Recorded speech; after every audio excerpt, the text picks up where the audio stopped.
Well, welcome. We are, like Ben said, so excited to have everyone here. We have Marshall Goldsmith and our very own Ben Croft doing a very special session today. My name is Lisa. I'm a program director at WBECS, and I'm going to be hosting Marshall and Ben's session on giving back, paying it forward, how coaches can make a positive difference in the world. And in order to get the most out of our time together, we have about 45 minutes and then about 15-minute Q&A together. I recommend that you turn off all of your distractions. So grab a pen and paper, put away your email, turn off the ringer on your phone, and be fully focused and engaged with Marshall and Ben. And welcome to the WBECS 2017 Pre-Summit. Our mission is simple, and we've had it since the very beginning. We are here to significantly raise the global coaching standard of coaching. And we do this by curating a faculty of world-class coaching thought leaders like Marshall Goldsmith, the best, and making them accessible to you online in a format that you can consume anywhere around the world at any time and on any device. You're with us on the pre-summit, and it's designed to give you a true taste of what you will receive in the full summit.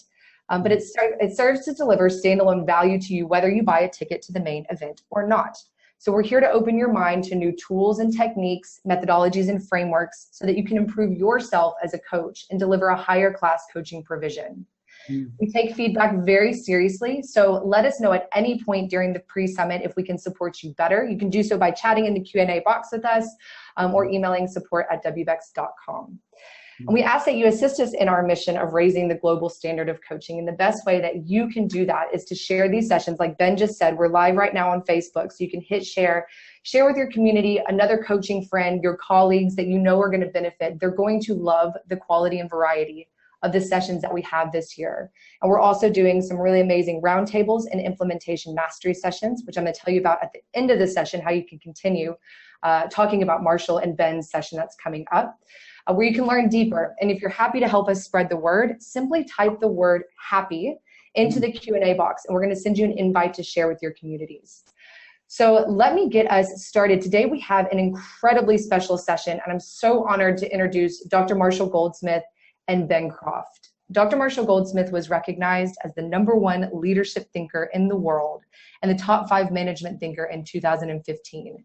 As well as one of the top 10 most influential business thinkers in the world and the top-ranked executive coach at the biannual Thinkers 50 ceremony in London.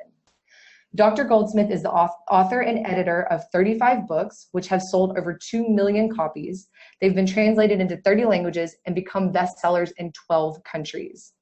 His newest book, Triggers: Creating Behavior That Lasts, Becoming the Person You Want to Be, recently hit the bestsellers list for some time.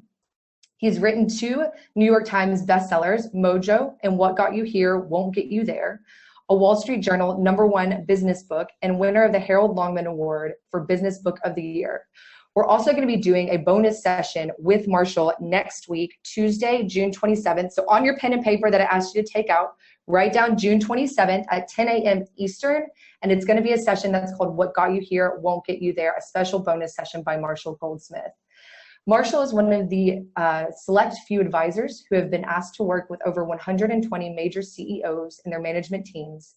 He served on the board of Peter Drucker Foundation for 10 years. He's been a volunteer teacher of the U.S. Army generals, Navy admirals, Girl Scout executives, international and American Red Cross leaders, where he was a National Volunteer of the Year. And joining Marshall is our founder and CEO of WBECS, Ben Croft, and the mastermind behind this incredible summit that you're getting to experience right now. He's also the co-founder of Conversational Intelligence for Coaches with Judith E. Glazier, co-founder of the Coach Master Toolkit with Andrew Knightlich, and Coaching with ROI with Lisa Ann Edwards. And finally, he is the founder of WBECS's amazing philanthropic project, EthicalCoach, which he's going to be introducing and discussing with you today. So I'm going to start us off by handing over to you, Marshall, and let's get going. Well, I am so happy to be here. Let me say thank you to everyone who's joining us. I'm so excited about this topic. And Ben, thank you so much for inviting me to work with WBECS. It's been a joy for me over the years. What are we talking about today? Giving back, paying it forward. How coaches can make a positive difference in the world. And if you don't know me, just send me an email sometime, marshall@marshallgoldsmith.com. I love getting emails. I can't get back to you immediately, but I get back to you eventually. And also, I give all my material away. One of the ways I try to make a positive difference in the world, if you go to my website, www.marshallgoldsmith.com, I've got about 180 videos, articles online. I give everything away for free. You can copy, share, download, duplicate. Please use any of my material in any way that you wish. And if it helps you, it just makes me feel great. Now, what are our goals today? I'm going to share an exercise with you that changed my life called a hero's exercise, and hopefully help you become more like the most influential people in your life. I'm going to talk about my exciting 100 Coaches project and the new 100 Aspiring Coaches project, about how that's a way to give back. Ben and I have just been talking. We come up with a couple of fun ideas that are going to involve the people on this call as well. Then Ben is going to be talking about the very exciting WBECS Ethical Coaches program and how it can make a positive difference in the world, and how some of the people that are listening to us might get involved in this project. And then finally, the deeper goal is to consider how you as a coach or leader can give back, pay it forward, and make a positive difference in the world. So let's get rolling. I went to a program called Design the Life That You Love. It was sponsored by a wonderful woman named Aisha Bursell. Aisha is one of the 15 greatest designers in the world, and just a great friend, a wonderful woman.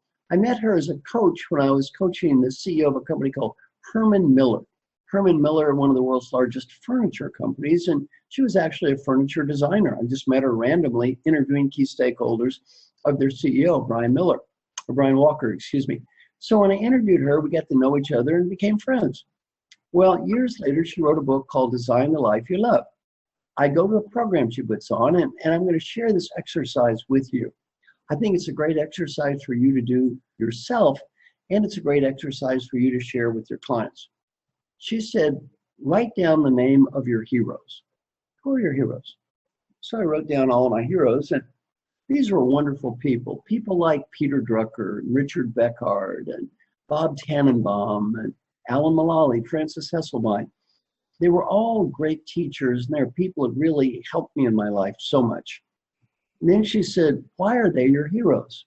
Paul Hersey was one of my heroes, my mentor. Why are they your heroes? I said, well, they're really great teachers, and also they're just incredibly generous. None of these people ever charged me a cent for all the help they gave me over all the years of my life. Then she said, how can you make changes in your own life to become more like the heroes that mean so much to you? Well, here's my first exercise for you. I'd like you to get out your pencil and paper and just write down, who are your heroes? Pick 3. Write down 3 of your heroes. Then I want you to just write some words. Why are these people your heroes? And by the way, the heroes could be real people, fictional people, people you know, people you've read about. Doesn't matter. Why are they your heroes? And then maybe what's a change you can make in your life to become more like these heroes? Well, I did this exercise and I thought, I could be more generous.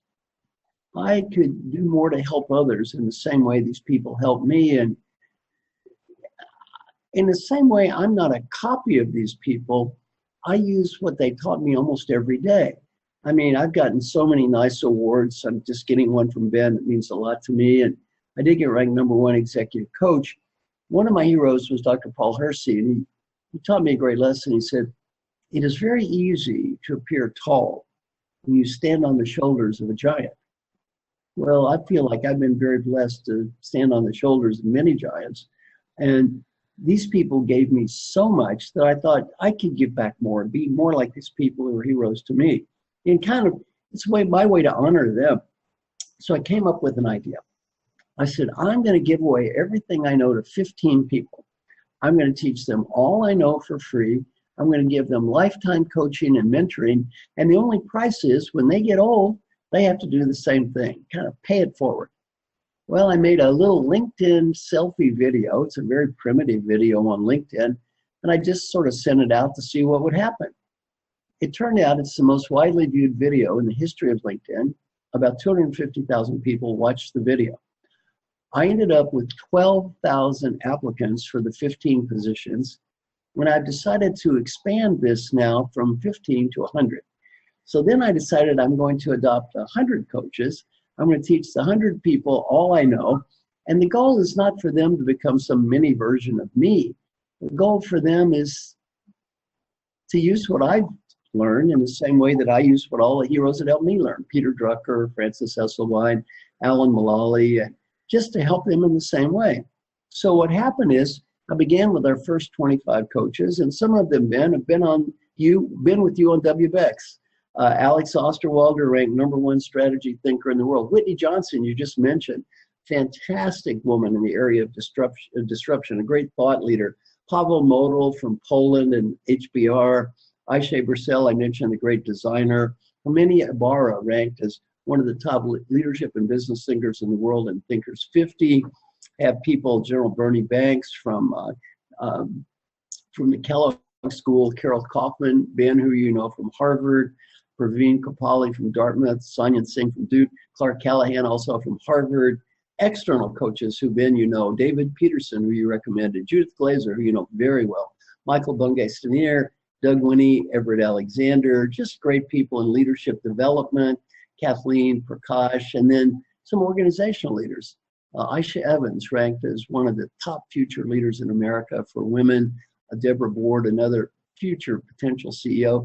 Bill Simpson, who's doing some great volunteer work at the Hersey Company. Gary Ridge, one of the great leaders I've ever met at WD-40. And then Inc. magazine. I'm a good friend of their president, Eric Schoenberg. They nominated people, and I picked 2 entrepreneurs from Inc. 5000. Pune Mohajer and Faiza Fatahi, and then Gabriella Teasdale. Fantastic doing volunteer work in Paraguay. And then Ashish Advani, he's the CEO of Junior Achievement. So my first 25 coaches, just fantastic people. And we met with the first 25, and we spent now 4 days together already. And I feel so blessed that my good friend Alan Mulally, and Ben, you remember when I did a WBECS program, Alan was with me as my client. Alan's CEO of the Year in the United States, ranked #3 greatest leader in the world, just a fantastic person. To put this in context, to hire Alan to give 1-hour keynote speech is $150,000. He spent 6 hours with these people by himself, just out of the goodness of his heart to help them. And then they've also had the privilege of working with my friend Jim Kim. They've been trained in our coaching process. Just been fantastic. So I've had the privilege of spending 4 days already with these people, and then, you know, more days yet to come. And then the next 30 coaches we picked include thought leaders, and you can see some of these people: Liz Weissman, the author of Multipliers; Keith Ferrazzi, who wrote Never Eat Alone; Harry Kramer, one of the former CEOs, who's just a fantastic guy, now professor; Mark Thompson, Ben, another person you know; Price Pritchard, a fantastic guy. Price, 74 years old, has sold 10 million books. I've sold 2.5 million. He sold 10 million. I called Price and I said, Price, why are you doing this? You don't need this. He said, you know, I'm 74, but I still can learn. Just a very inspirational guy. Sri Kumar Rao, one of the great teachers of all time. Erica Dewan, more people from universities, from University of Pennsylvania, Andy McKee, General Tom Coldens, who's now at Rice, Paul Corona from Kellogg, Sergey from Yale, Colonel Diane Ryan from the West Point, and then external coaches from around the world. Peter Chi from Malaysia, Peter Bergman, Edie Greenblatt from Israel, Alyssa Cohen, who's in New York, Evia Silverman, and then finally Brian Miller from Utah. So wonderful group of people. So far we picked 55. We have 45 to go. So again, any of you are interested in applying, Marshall at marshallgoldsmith.com. I just need 3 things: your bio, I need why you should be selected, and I need to know how you can pay it forward in the future. Pay it forward in the future. So what's happening on Friday is I'm meeting with the next 30 coaches. And again, my friend Alan Mulally is there. And, you know, Ben, Dr. Jim Kim is going to be joining us. And this is another volunteer effort. I do a lot of volunteer work, which I really recommend for the coaches. Dr. Kim I was his volunteer coach at Dartmouth, and now he's president of the World Bank. I didn't really understand about the World Bank, but his mission is the eradication of extreme poverty on earth. He's a wonderful person. I've donated my time with him for years. And Ben, as you know, in our next WBECS program, the regular summit, Dr. Jim is going to be talking about coaching. what coaching has meant to him and how as president of the World Bank, coaches can give back and help others. So he's just an amazing, amazing guy. And one thing I recommend for all the coaches listening is really volunteer work can have so many benefits. For example, I was the volunteer coach of the head of the American Red Cross, Richard Schubert. He introduced me to Frances Hesselbein, who's one of my heroes. She changed my life. She was head of the Girl Scouts and head of the Peter Drucker Foundation. She introduced me to Peter Drucker, who I've learned so much from for years. And, you know, Dr. Jim Kim, president of the World Bank, I'm a volunteer coach for him. Tony Marks, head of the New York Public Library. And to me, I can't really put into words how much I've learned from all the people that I've been their, quote, volunteer coach. I've been so honored to work with these people because they're making such a difference in the world. And as a coach, just being able to feel like you can help them a little bit means a whole lot. I mean, I'm not going to eradicate extreme poverty on the earth, but Dr. Jim Kim's mission is to do just that. So I figure if I can help him just a little bit, that makes me feel good that I'm doing some good for the world. The other thing from a coaching business point of view is these people are just great people to know.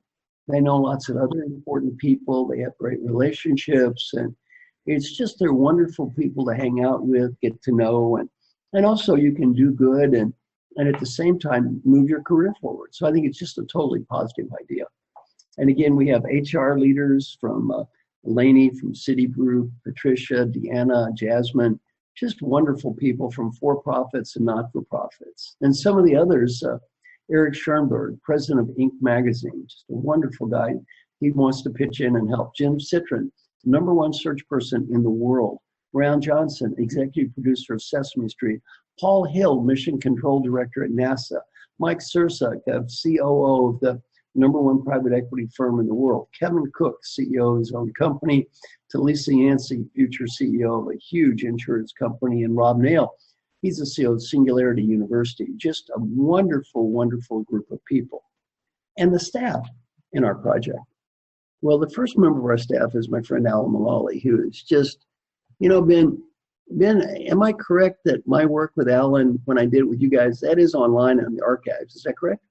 It is, yes. If you email us, support@wbecs.com, we'll get you that session. Alan being the last CEO of Ford, an amazing session, Marshall's client, really, really cool guy. Yeah, just an amazing guy. The stock went from $1 to $18.40 when he was there. He was CEO of the year in the United States. And, you know, he's in a union company. They normally don't like CEOs. He had a 97% approval rating from every employee in the company. Frances Hesselbein, who is just an amazing woman. Ben, have you had a chance to meet Frances? I did, guys. I went to meet her for a couple of hours, but ended up staying with her for 6 hours. She's one of the most incredible people I think I've ever met in my life. Her stories are amazing. Like she got like 3 new honorary doctorates, and she didn't have enough place on her walls to put them. Like that's the situation. Like she has 23. Last time I checked, 23 honorary PhDs. Editor of an academic journal. She's just beautiful, and she's also 101 years old. Just an amazing, and likes to drink champagne. So she's a great buddy of mine. We're wonderful friends. And again, Jim Kim is one of our staff, president of the World Bank, Tavo Gottfriedson, Scott Osman, and then the 2, Howard Morgan, Frank Wagner, Chris Coffey, all know our coaching process. Sarah MacArthur manages the whole thing. And then another one of our stakeholder coaches, Will Linson. So when you do volunteer work, the second thing I would say, just that I've learned, is get people to help you. Don't feel a need to do everything by yourself. I mean, these first 2 days that we're working together, I'm going to teach very little of it. I mean, Alan Mullally and Jim Kim are doing the bulk of the work. I'm just there as a facilitator. And I think, you know, some things I've learned to really maybe help you as volunteers. #1, volunteer to coach executives. It's a great way to meet fantastic people. They know other great people. It's great for networking and really can leverage what you're doing in a way to help them. The second thing I've gotten out of the volunteer work is just this pay it forward idea.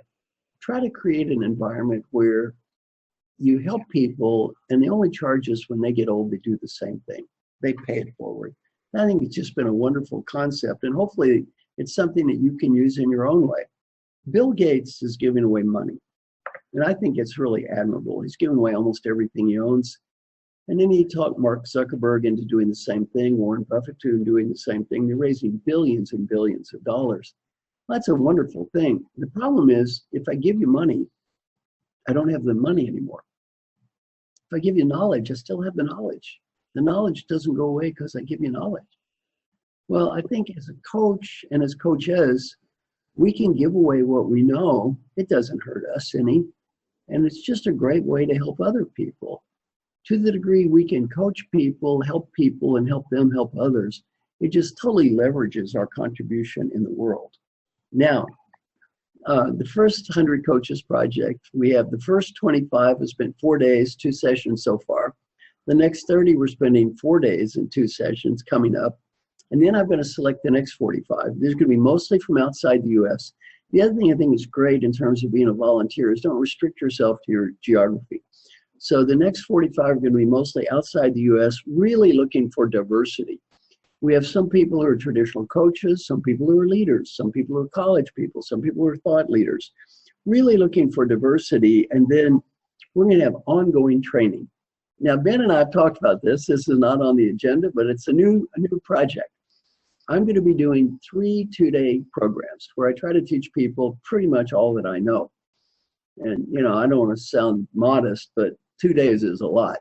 I don't think that many of us have that much original knowledge, at least I don't. So after 2 days, you get kind of the gist of what I know. It's a little bit special.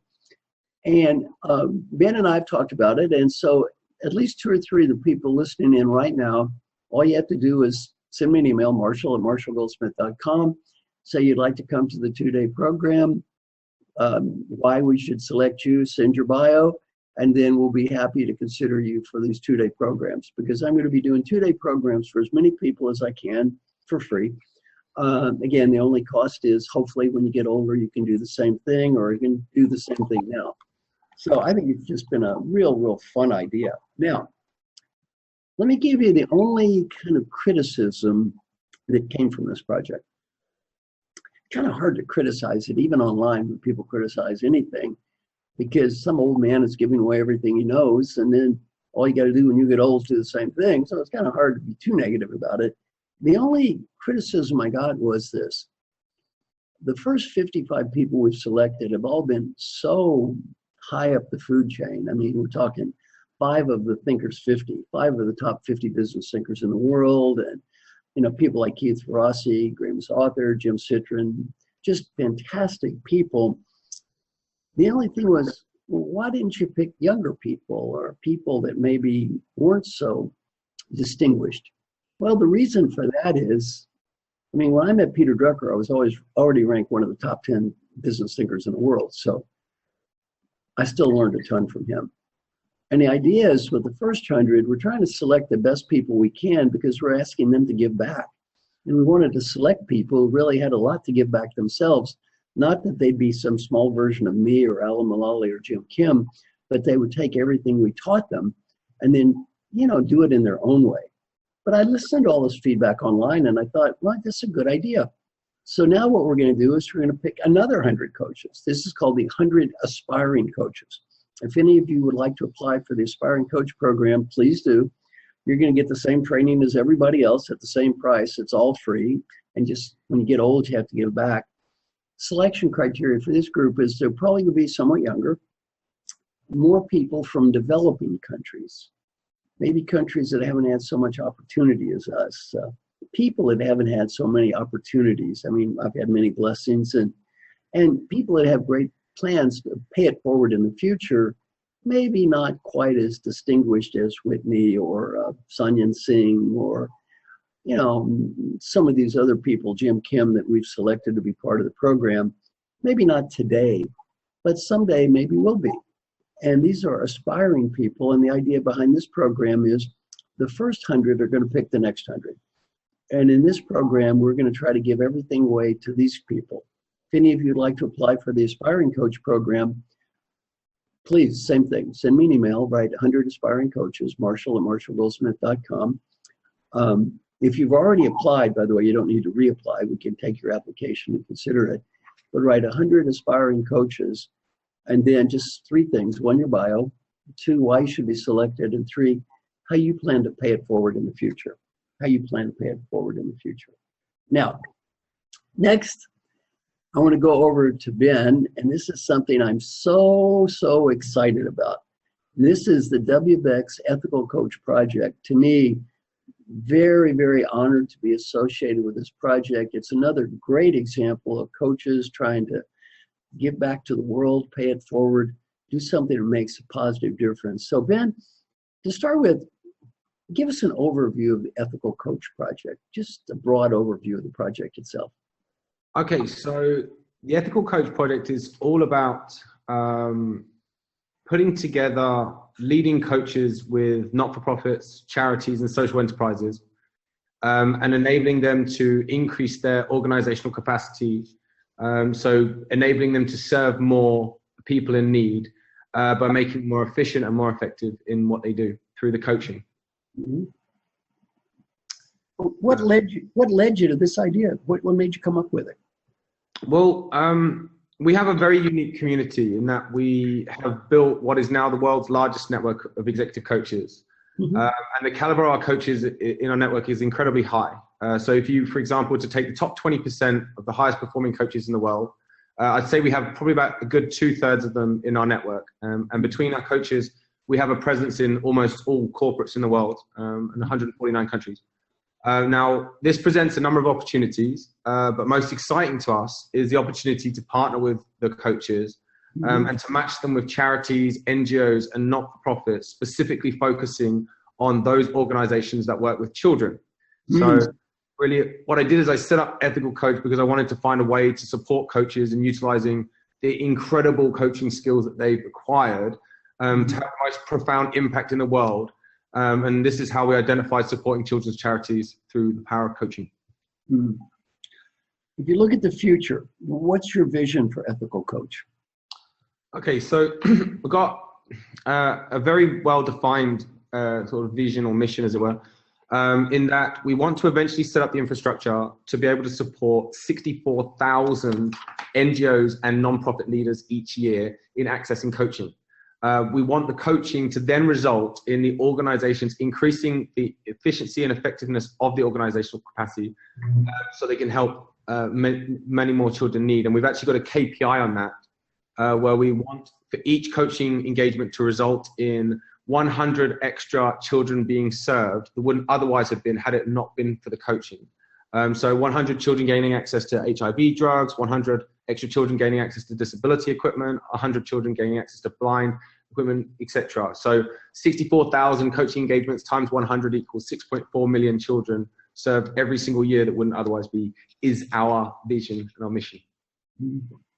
Well, I think you've already answered this, but in terms of what are you trying to do, that's it. Is that correct? Yeah, that's it. It's really just creating the platform that matches high-grade professional coaches with senior leaders at children's charities through leadership development, accountability, team development, performance enhancement, that just builds up the organization's capacity. And we want to kind of make the non-profits more attractive to donors and sponsors. The number one complaint why people don't like to give money to charities is because they feel they waste it. It gets lost in administration and whatnot. And so with what we're doing, we're helping give an ethical coach stamp to say, no, this charity is being held accountable, making sure that they make best use of the funds that they do have. You know, Ben, one thing I love about what you're doing is, number one, I'm very honored to be associated with the project. Number two, I think it's great for the world. Number three, though, I really think it's great for our profession of coaching. I mean, I'm very proud to be in this profession in the first place. I think people in the field just are doing good work and trying to help others in the best way that we can. And our professional for-pay work is very positive and upbeat, and it's doing good. I think this is really a way to differentiate our entire profession in a very positive way, that we can not just do good at the individual level and help our clients, but really go out there and try to make a positive difference in the world, at least in the best way that we can. And to me, it's just a wonderful way to leverage our profession. So thanks for coming up with the idea. Thanks, Marshall. Now, who are the ethical coaches today? So far, we've been very selective over the coaches we've chosen, kind of similar to the approach that you've taken. We're not looking to have as many coaches as possible be involved in the project. What's more important to us is the quality of the coaches, of course, mainly because we have a moral obligation to ensure that when we place a coach with a non-profit, they are a good fit and they do a good job and they have a positive impact on that charity. We have 94,000 coaches in our network now. If we sent one email, I'm sure we could get 10,000 or so applications.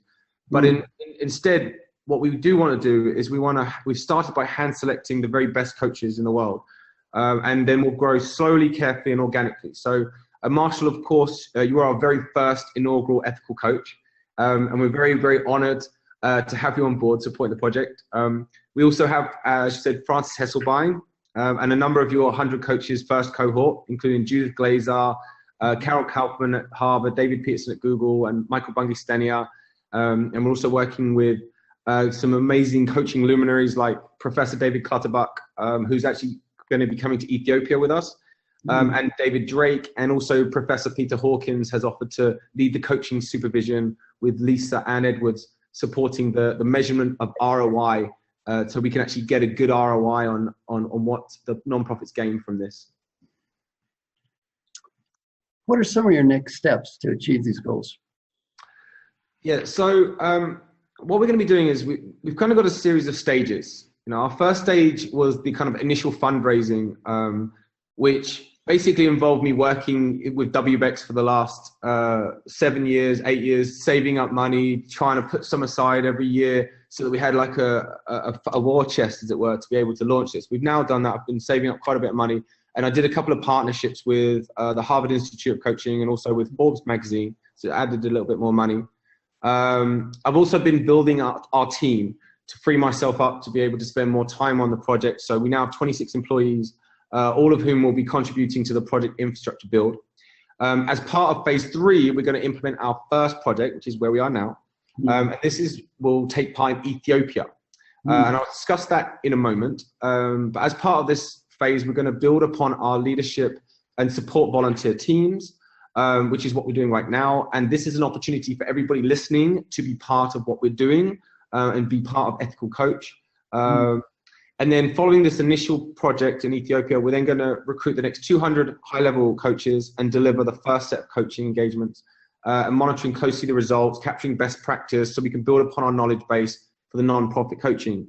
We're also going to be leveraging a non-profit and NGO community of practice that we're a current sponsor of, which is made up of 180 coaches that specialize in non-profit coaching.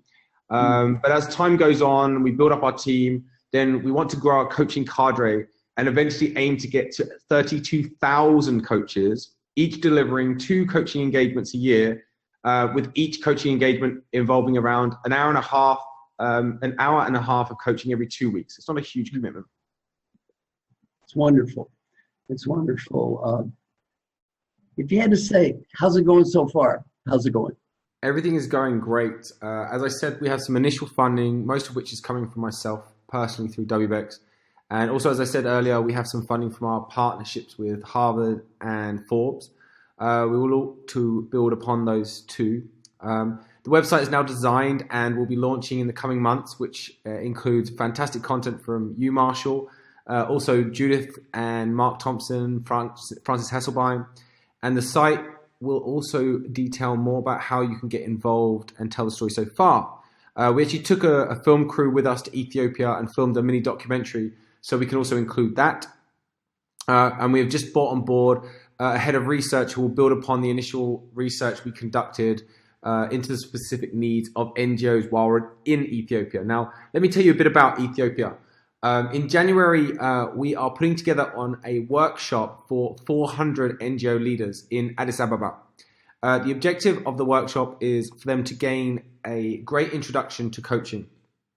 Last month, I took 4 of my team to Addis Ababa to scout out the project and see firstly if it was viable, but also build upon our contacts and partner base there and recruit some of our initial team. Excuse me. It went amazingly well, and in the 2 weeks I had 38 meetings and visited a number of orphanages, schools, consortiums and umbrella organizations that represented over 10,000 NGOs in the region. We visited the UN and met with the senior team at UNICEF, Bill and Melinda Gates Foundation, the Red Cross, the British Council, and even the president of the Society for Human Resources Management for Ethiopia. I also met with the leaders of the largest NGO consortiums who were all very excited to support the project.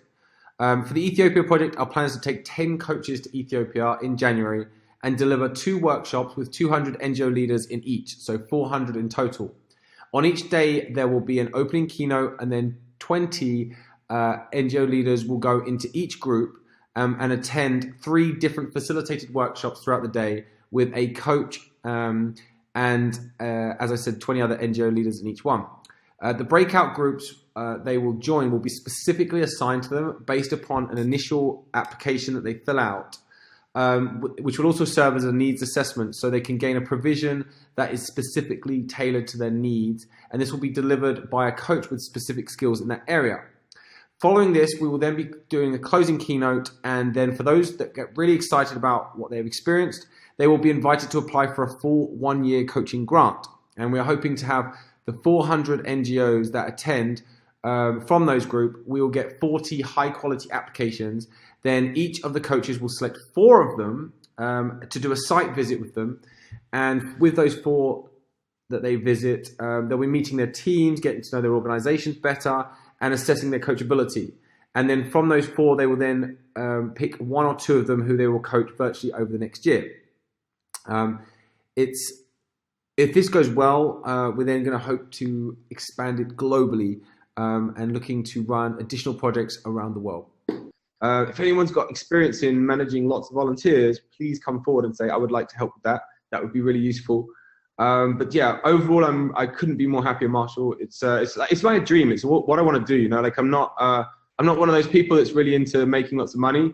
It's never been my thing. You know, I'm much more interested in how much value can I add to the world, specifically helping the people that really have the most need in the world. You know, the children. Some of the children we saw in Ethiopia when I was there a couple of weeks ago. Yeah. Outside my window was, you know, you got like 16 children literally right there, and every night they would fight over the 3 blankets they had, and 2 or 3 of them just didn't get underneath them. Yeah. And that just, you know, that was like, for me, was right there. That's why I'm doing what I'm doing. But anyhow, yes. Really, you know, I can relate to what you're saying. In my book, Triggers, there's a picture. And it was a picture that was from 1984. I went to Africa when they had the Great Famine campaign of 1984. And I was there with the Red Cross. And by the way, this is something, again, I got out of being a volunteer. I was a volunteer for the CEO of the Red Cross at the time, Richard Schubert, and he was kind enough to invite me to go with the Red Cross to Africa for 9 days during the Great Famine of 1984, and totally changed my life. Yeah, again, there's a picture in my book, Triggers, from that trip. It's the only picture that's in the book. And on the trip, I watched a lot of people starve to death. And the picture that's in my book, Triggers, is me kneeling down on the ground with a woman, and she's measuring the arms of small children. And after she measures their arms, there's 3 lines. One line is, well, their arms are too small, they're going to die anyway. They don't get any food. The next line is, well, their arms are too big, they're not that hungry, they don't get any food. And the middle line is, well, maybe they have a chance to live, we'll give them food. This was triage. In this line, with this woman measuring the arms of these little children, and my picture in my library just shows me staring at the camera. And it was a message I was trying to send to myself in the future. The message was, you know, you have so many blessings and you're so lucky. Don't complain because the airplane is late. Don't complain about whatever, quote, problems you have in life. These are all so trivial. So I think a real blessing that you get out of doing, Ben, what you just did, gives you perspective. Mm-hmm. Gives you perspective on life. It makes you feel more grateful for what you do have. You're sitting there thinking, how many blessings do I need anyway? How much do we have here? And it gives you this feeling of gratitude that, you know, be thankful for what you have. Be thankful for what you have. And I think, to me, and a message I would give to all of the coaches listening to us, one of the great things you can give other coaches and clients is something money cannot buy. What's that called? Meaning. Meaning. giving them the opportunity to do something that matters, giving them the opportunity to make a positive difference in the world. Well, you know what? You can't buy meaning. You can't buy that. And that's just such a wonderful, wonderful gift that you can give people. I wouldn't look at them basically as you're asking them to do you a favor. As a coach, I always feel like I'm doing them a favor. I'm giving them something they can't buy, which is meaning, a sense of contribution, making a positive difference in the world. So let me summarize what we've done so far. I've talked about my project, which is called the 100 Coaches Project. Ben has talked about the WBECS Ethical Coach Project, which I'm also proud to be part of, proud to be the first official ethical coach. Very, very honored to do this. Before we get started with Q&A though, Ben, this is not on the agenda. I think it would be a good exercise. And again, I know we can't read all of these because we have too many people online, but if you could go to the comments section or the question section and write down, just based on what Ben has said and what I've said, maybe what's one idea you might have for yourself in terms of something that you could do to give back, pay it forward, make a positive difference in the world. You can just write that down and send it in. And then maybe people could read again a couple of the comments people make to us. Yep, sure. And also for those of you that want to be a part of Ethical Coach and volunteer, to be part of our team, how you can do that, because a lot of people asking this question, is just put in the comments box, Ethical Coach, put that in there. And also you can email ethicalcoach@wbecs.com if you're watching at home. And just let me know what a bullet point, how you feel you could bring to the table. You know, what is it that you feel you could help us with? I would love that to, because we need a wide range of volunteers, lots of different skill sets. So please do that. And I will start reading out some of this. So, okay, so we got this, coaching the foster children in the US who have been in the system for, and suddenly on their own at 18. It's really interesting you said that, Sketchy, because our graphic designer is actually setting up a project exactly that, about 2 miles away from where I am right now. So that exact thing. Dr. Goldsmith, it's been my mission to be a change agent for people in Vietnam via coaching. I would love to know more about Ethical Coach. Cool, we'll make sure that you find out about that. Okay, bring coaching into mountain rescue team that I'm currently on. Okay, so I shouldn't have said that. I should have waited for call to give that call to actually end, because I'm fighting through all the people saying. Thank you so much for putting through all your comments. First, check myself, how am I coaching, and then bring alignment to Ethical Coach. Coaching Navy SEALs to honor the foundation. I know you've done that, haven't you, Marshall? I know you've got some.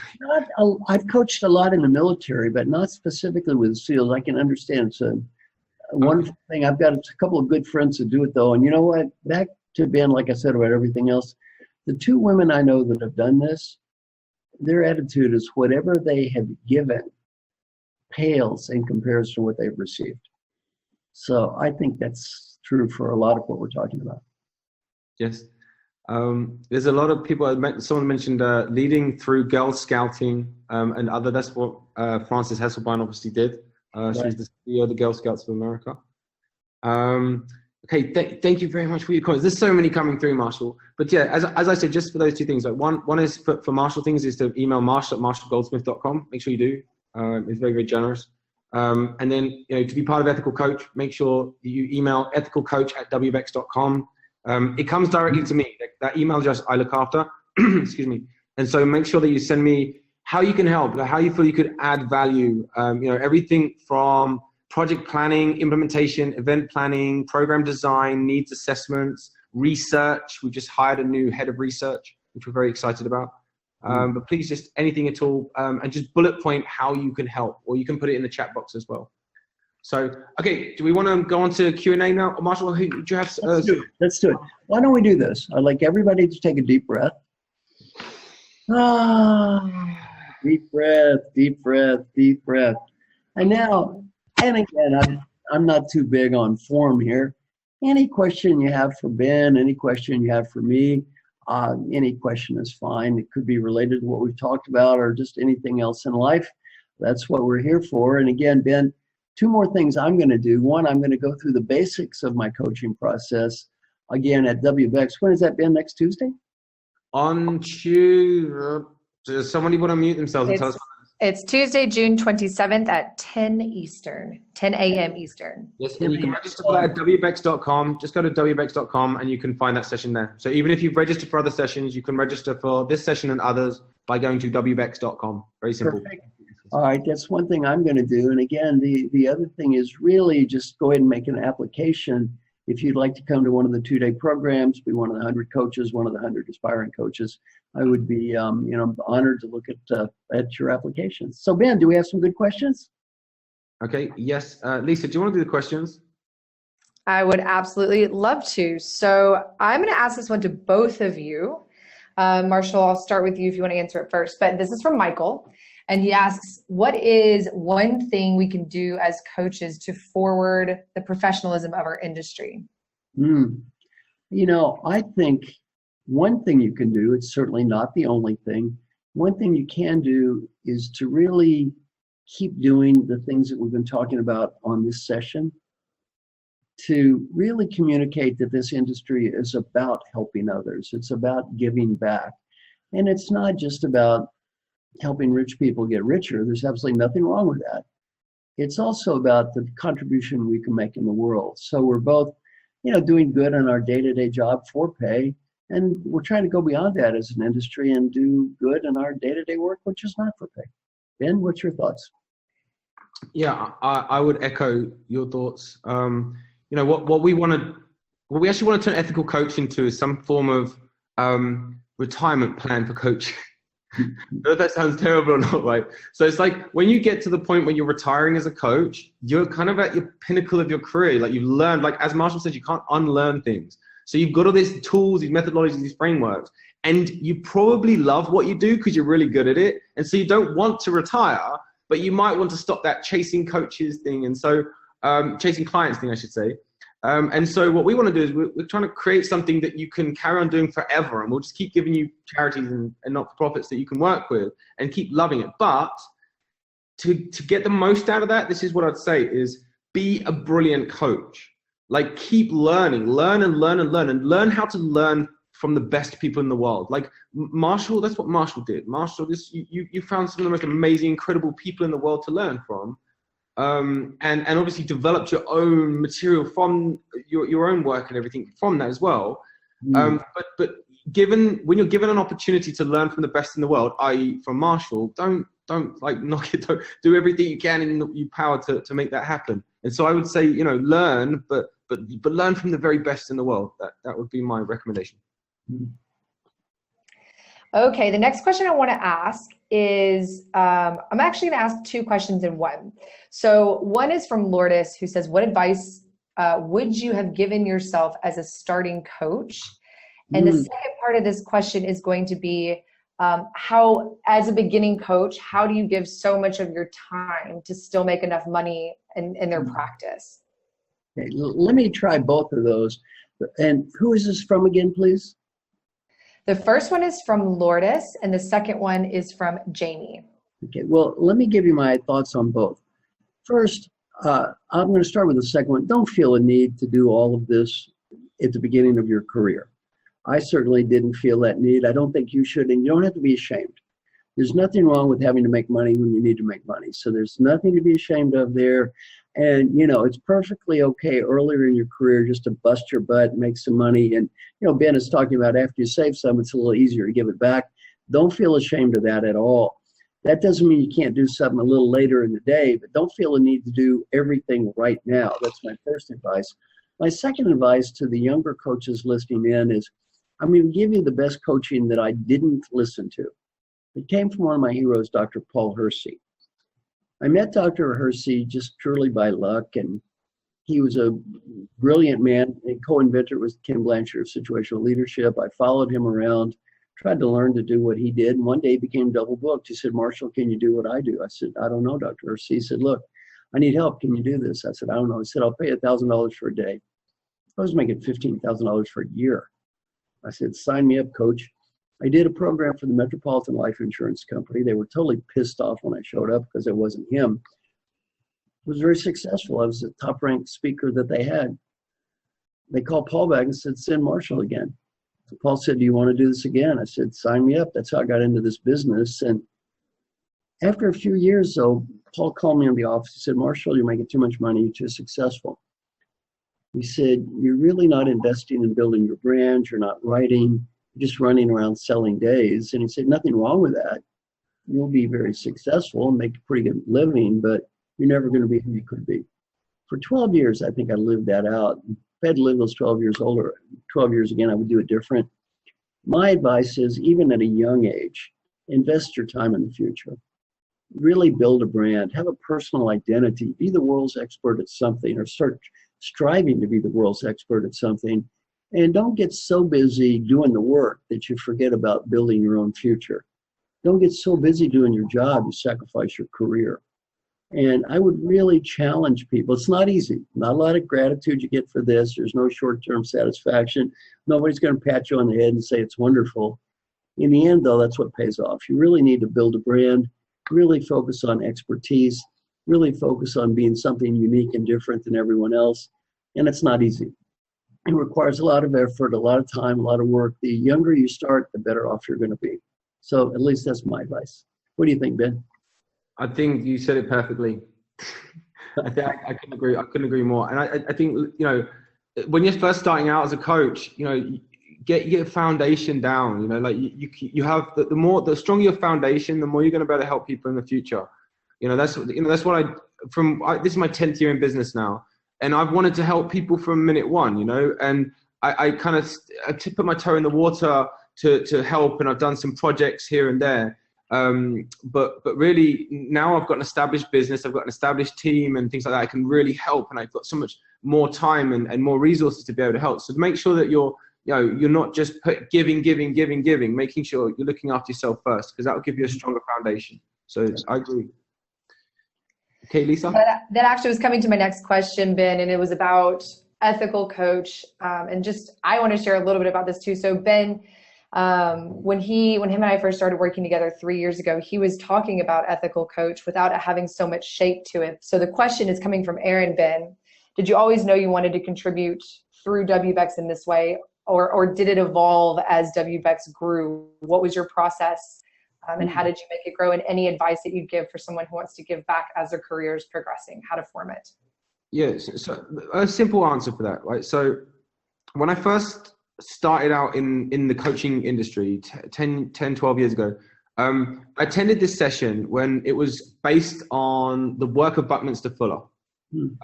And the thing that stood out for me, and I had it written down, and it's everywhere. I might get a tattoo of this someday, is that the greatest use of a human life or the greatest purpose is to add as much value as you can to the world. Now, how I took that was it's not about adding value here and there and what you can do. It's really spending time thinking about your skills, your knowledge, your assets, your circumstances, everything that's happened to you and everything that makes you who you are, and what is the very best thing you can do for the world. Right? And then when you work out what that thing is, you just go for it, and you don't let anything get in the way of it, and you just absolutely everything you do is focused on that thing. And you can always stop, re-review, and change that thing. It doesn't have to be that forever, but that's basically what it is. So it took me like 4 or 5 years to work out what that is, and it wasn't until I realized, wow, we've built the largest network in the world of coaches. That's a big asset, and now how can I leverage that? And it was like, where do I leverage that? The biggest need in the world, which was children in need. And it's like, how do I put those together? And that's where it came up.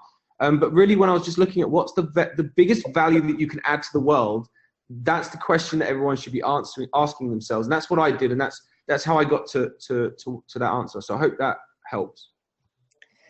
Thank you, Ben. I love this next question. So Marshall, you've helped so many coaches over the years. What's been some of the biggest obstacles for your mentees, or what fundamentally gets in the way of their greatness, and how do you guide them through it?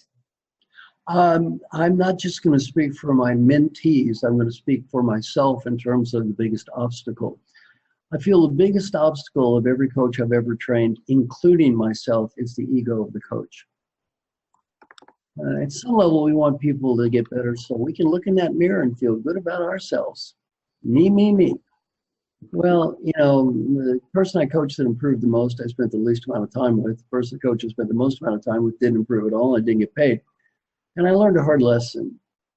The key variable for success in coaching is not the coach, it's the person being coached. And to the degree we can get over our own ego and make it all about me, me, me, and realize it's not about me, me, me, it's about them, them, them. And that our success or failure is a little bit of function of us. It's a whole lot of function of them. That to me is the biggest obstacle to overcome. And if I look at every time in my life I've failed, and there have been myriad examples of failure, where's the problem? Right here. Not somebody else. Typically my own ego, I'm thinking I'm smart and trying to prove something. Peter Drucker said, our mission in life, and Ben, it's like you said, is to make a positive difference, not to prove how smart we are. Kind of hard for the old professor not to be smart all the time, not to be right all the time. So I can't say I'm completely over that one, but that's probably been my biggest challenge. And I'd say probably the biggest challenge of all the coaches I've ever trained. Mm-hmm. Thank you, Marshall. This is a good one. We can co-create this one together between Ben and Marshall. So what do you recommend to do in daily life to give back based on gifts that you've been given in your life, but just how can you give back on a daily level that can just contribute to the energy of humanity? Ben, why don't you go first? Okay, so I think one of the ways that I do things is on a daily basis is to make sure that I'm doing things strategically. So I'm always looking at the bigger picture and what I can do now that will achieve that bigger picture. And what I'm doing in that sense is, and I'm not very good at this. I'll be honest with you, I'm not very good at this. So, things like being healthy, making sure you're doing exercising and some of the most basic things. I'm not great at this. I love to party. I love to stay up late. My sleeping pattern's terrible, but actually working on that means I've got more energy, so I can then work on the things that are in the future and strategically a lot better than that. That would be my day to day, is just trying to work on those little habits that I have to make sure that I'm more focused on what I'm going to be able to do strategically, which is the giving back, which is the bigger things, because I'm not very good at trying to do smaller things. As you probably heard, I like to if I'm going to do something, I like to do something massive and big scale and have big impact. And so anything that I can contribute to that on a daily basis would be my answer. I don't know if that answers the question, but that's my answer. In my case, I pay a woman to call me on the phone every day. And she listens to me read questions I wrote, provide answers I wrote every day. And as Ben said, these are these day-to-day stuff that makes a positive difference, yet it's so hard to do. Someone asked me, why do I pay a woman to talk to me every day just to listen to me read questions I wrote and provide answers I wrote? Don't I know the theory about how to change behavior? I wrote the theory about how to change behavior. That's why I pay a woman to call me every day. My name is Marshall Goldsmith.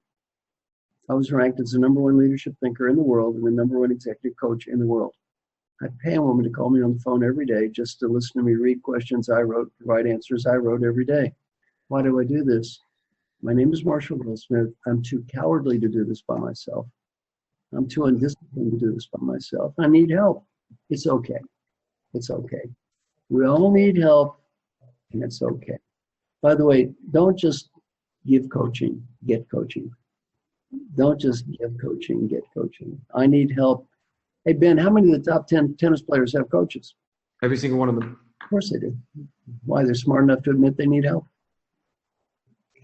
Thank you, Marshall. That's very powerful. And Ben, I just have to, if anybody's been involved with WBECS, our team is based on the foundation of what Ben just talked about. We bring in people from wherever we find them in the world, and they become family, because what we do together is create value and give back in whatever way our genius shows up. And it just happens to be in a format that is deliverable and receivable by this community of coaches. So Ben, thank you for creating a space for all of us to be able to now give back in the way that feels good to us. So it's such a mutually beneficial relationship. And what I want to do is just make sure that everyone knows how to get onto the implementation mastery sessions that they're opening up in 3 minutes.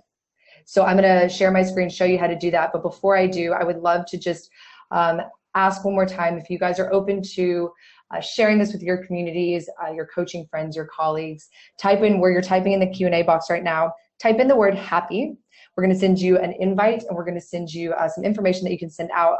Another way to do it is if you're watching on Facebook Live right now, click the share button, and people will be able to see it that are friends with you that go onto your wall, so that we can together move our industry forward in a way that's positive, creating change, and doing it in a way that feels really good with each other. We still have quite a few sessions left of WBECS this week, so I'd love to make sure to invite you to, especially for Marshall's session next week, June 27th at 10 a.m. Eastern, invite you to go on to WBECS.com and register for any of the final sessions that you'd like to attend. And I'm going to kick off the implementation mastery sessions in just a moment. To hear Marshall on repeat, and also to be able to listen to all of the full summit access. It's going to be a year-long learning experience this year where you're getting recordings of both audio and video. You have professional notes, you have transcripts, you have all of the presenters' slides. Head over to wbecs.com/WBECS 2017/tickets. My colleagues are going to put it into our Q&A box right now. So you can click on it. You can look at the different pass levels of how you can join us so that we can learn together for the next year. So cool, let's continue the conversation. I have a link that's going to go into the chat box right now that's going to show you how to get onto Facebook, so you can join the thread where we're going to be talking back and forth about Marshall's session that we're concluding right now. But I want to share my screen quite quickly. So Marshall, I'm going to take control over for just a moment. And if you go to wbecs.com/connect, you're going to end up on a page that looks like this, and in the top left corner you're going to see an I am session button. It's the one on the left hand side, and when you click that, you're going to see the tables that are still open that are able to take a couple more people into their sessions. I think there was 13 left just a moment ago, and one of our link looks like it is broken. No, do connect. It should be fine.